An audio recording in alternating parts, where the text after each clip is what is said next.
Yes, yes.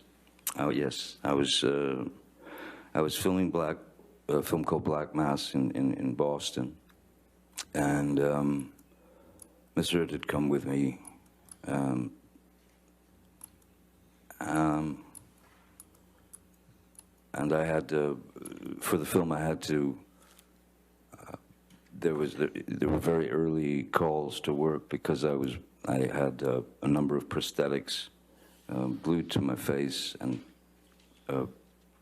blue contacts,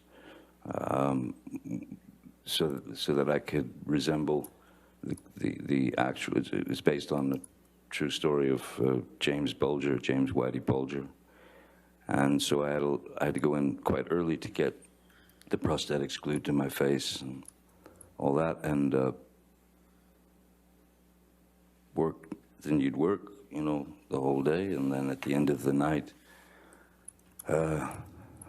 they would remove the prosthetics, which takes if it took 3 hours to put them on, it took about an hour to take them off. You know, so on top of what could be anywhere between a 14, 16, 17-hour day of work, you know, what with the application of the makeup and then the taking off of the applications. Was Miss Hurd staying with you in Boston during the entire time that you were making that film? Yes. Yes, she was. And who from your staff was in Boston with you during that time? Jerry Judge.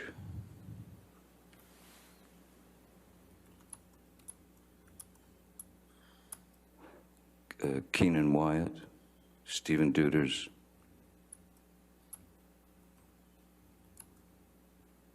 Nathan Holmes, I believe. And I believe Malcolm Connolly was there as well. So I would have assistants, sound technician, security. I believe that was it. Mr. Depp, we heard yesterday from Mr. Wyatt about a flight that you and Mr. Wyatt and Miss Hurd were on from Boston to LA in May 2014. Do you remember that? Yes. And could you please tell the jury what you remember about that specific flight? I remember that as I was still filming Black Mass,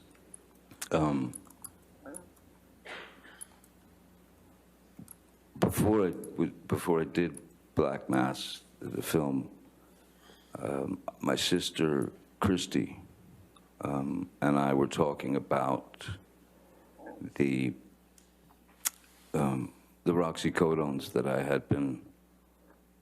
Again, you know, that was the monkey on my back. That she came to me. She told me she'd read this book of Dr. Kipper's book, and I read Dr. Kipper's book, a good majority of it, and I agreed that I would do the detox. I would kick the opiates, but there was no time to do it before the film. So when the nurse, which was Nurse Debbie Lloyd, when she came to Boston, she had asked me, what is your dosage? How many of these are you taking per day? And, you know, someone who had been under, under the kind of lock and key of a prescription drug that is highly addictive. I mean, with built-in barbs, this drug does not want you to stop taking it. she asked me how many I took per day, or my dosage, and of course, as any person who is addicted and essentially a fool to the drug, and you know how important it is because you have felt the sting when you don't have it. So I'd agreed to the detox, and she asked me how many I took. I told her, obviously, more than I was taking, purely because when you're in that frame of mind, the one thing that you do not want to, a situation you don't want to find yourself in, is having no access to the thing that will make you not high. It will make you, it gets you, you only get better from it. If you start to get the shakes and the tremors and you could feel this traveling into your system. Your receptors are out in mass, and your receptors are demanding that drug. If you don't give the drug to the receptors, you will start going into a pretty nasty withdrawal, and it could, which could and has ended in sort of seizures. You can go into pretty nasty seizures.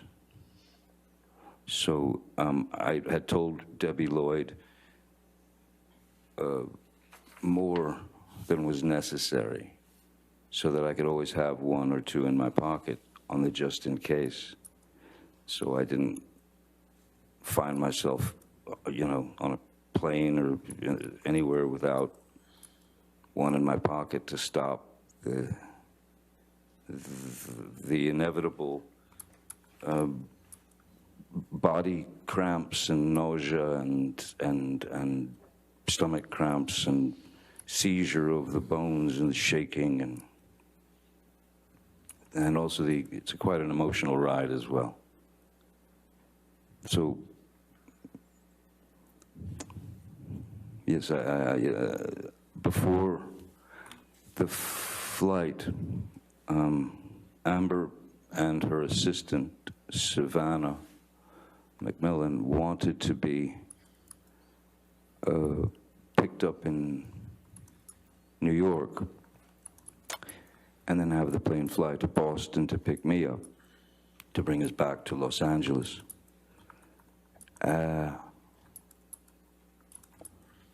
We had spoken the night before. We had argued the night before. She was most definitely looking for she was looking for a fight, actively searching for a way to instigate a fight with me.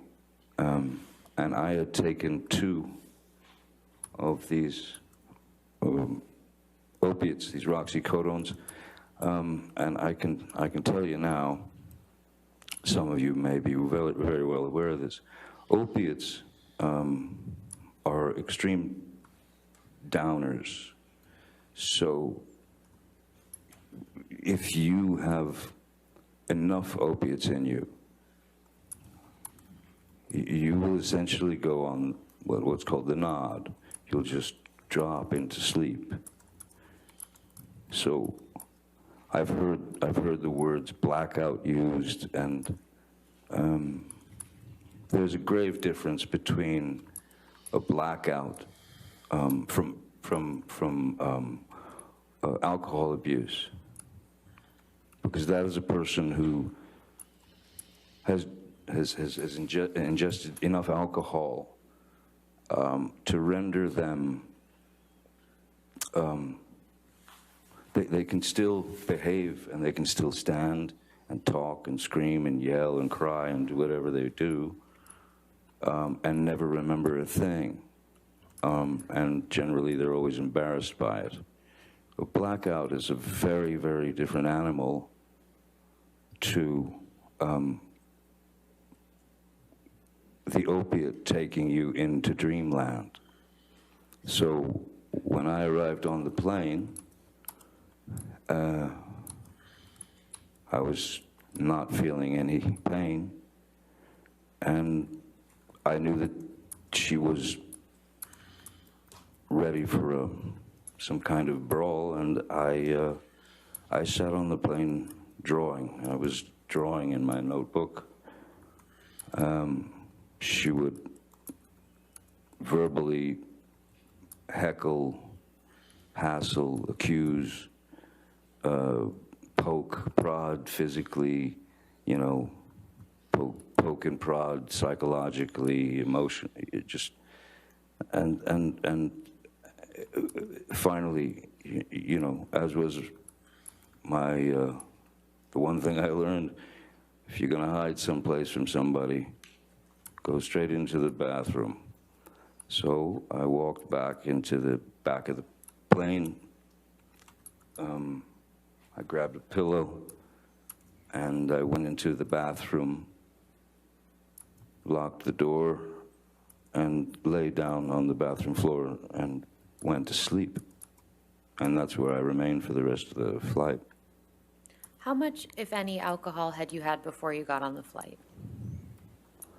I honestly don't recall having any alcohol. I mean, maybe there was the sort of glass of champagne when you got on the plane or something like that, the initial thing, you know, people order glasses of wine. People also tend to have a few drinks before a plane takes off because some people don't like the turbulence and the this and the that, so it's a little bit of a liquid courage, you know. But I certainly, after ingesting 2 of the roxycodones, alcohol was not necessary. So I can tell you now that I was not drinking to excess, certainly not. And if I had, I'd probably been in the bathroom hugging porcelain as opposed to sleeping on a pillow. Who else was on that flight that you can recall? I remember Jerry Judge was on the flight. Savannah was on the flight. Ms. Hurd. Keenan, Wyatt, Stephen Duders.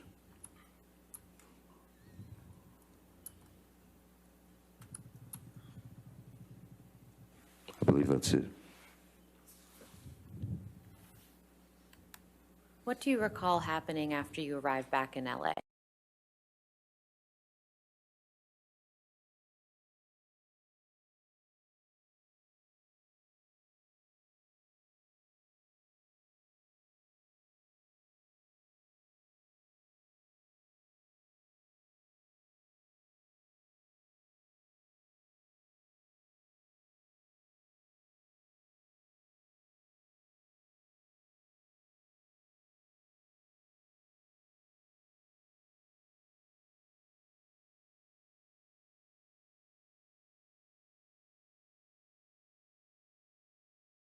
Go back to the same home together after that flight?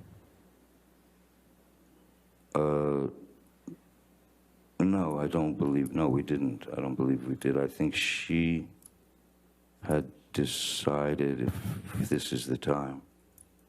Pretty sure. I believe she had decided to check herself into the Chateau Marmont. There's so many of these, it's hard to sort of keep them all straight. Who would have paid for Ms. Hurd to stay at the Chateau Marmont?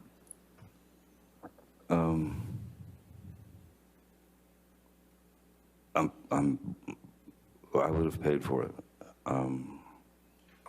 If she wanted to go to the Chateau Marmont, I wasn't going to let her pay for it, no matter the circumstances. I wasn't going to let her pay for it because I knew that that might get expensive for her. So generally, I would take care of things of that nature.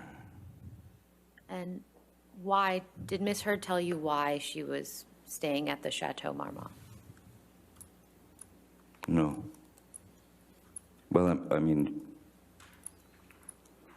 she was clearly upset, and she was irate, and I can't say that it was a bad idea for her to stay at the Chateau Marmont at that time. I don't know why she went to the Chateau, since she still had her apartment on Orange, I believe, and the penthouse, because I could have gone to Sweetser, but she went to the Chateau Marmont. Mr. Depp, do you recall why you were flying from Boston to LA in May 2014?